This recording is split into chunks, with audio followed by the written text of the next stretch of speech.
Мен Никон Уильяммын. Елтай орта мектебінің 8-ші сыныптың оқушысымын. Абайдың 6-шы қара сөзі.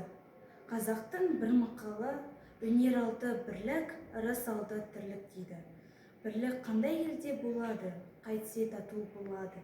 Білмейді, қазақ ойлайды, бірлік ат ортақ, ас ортақ, киім ортақ, дәулет ортақ болса екен дейді.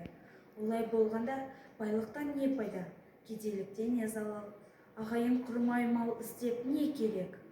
Жоқ, бірлік ақылға бірлік, малға бірлік емес. Малыңды беріп отырсаң, атасы басқа, діні басқа, күні басқаларды жалданып бірлік қылады.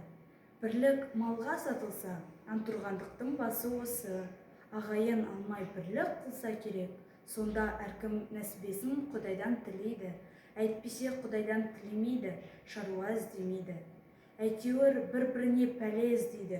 Не түссін, не ажарын, не өкпесін бұлдап ұл болмаса, бір пәле салып, қорғалатып, әйтеуір бір-бірінің амалдың амалын істеседі.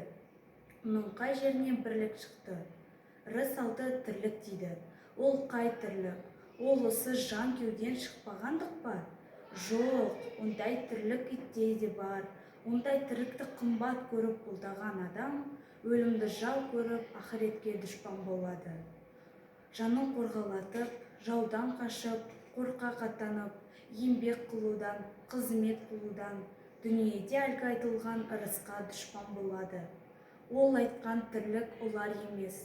Көкірегі, көңілі тірі болса, соны айтады. Өзің тірі болсан да, көкірегін өлі болса, ақыл табуға сөз ұға алмайсың.